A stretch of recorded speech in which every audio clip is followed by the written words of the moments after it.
வணக்கம் மக்களே, கோஸு கூட்டு செய்யலாம் வாங்க.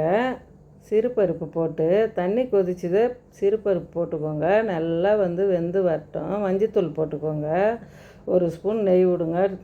கோஸு கூட்டு அவ்வளோ டேஸ்ட்டாக இருக்குங்க. பருப்பும் சீக்கிரமாக வெந்துடும். நல்லா அரை வேக்காடு வந்தது. தக்காளி, வெங்காயம், பச்சை மிளகாய் போட்டுக்கோங்க. நான் 5 பச்சை மிளகாய் போட்டுக்கினேன். டேஸ்ட்டாக இருக்குங்க பச்சை மிளகாய் போட்டு செஞ்சோம்னா. நல்லா வேகட்டும். மூடி ஃபுல்லாக க்ளோஸ் பண்ணாதீங்க, பொங்கிக்கே ஊற்றிக்கும். நல்லா வந்தது. கோஸ் போட்டுருங்க.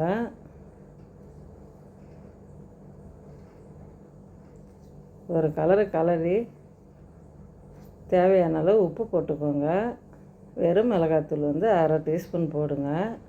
நம்ம ஏற்கனவே பச்சை மிளகாய் போட்டிருக்கிறோம். காரம் கரெக்டாக வந்துடுங்க. நல்லா கலரி கொடுத்துட்டு நல்லா வேகட்டும். கோஸில் தண்ணி இருத்துட்டு போடுங்க. தண்ணி இறங்கும் கோஸில். இந்த அளவுக்கு வந்ததை ஒரு தாளிப்பு கொடுக்கலாம். டேஸ்ட்டு அட்டகாசமாக இருக்குங்க. இது மாதிரி செஞ்சோம்னா. தேவையான அளவு எண்ணெய் ஊற்றிக்கோங்க. நான் 3 குழிக்கரண்டி சின்ன கரண்டியில் போட்டினேன்.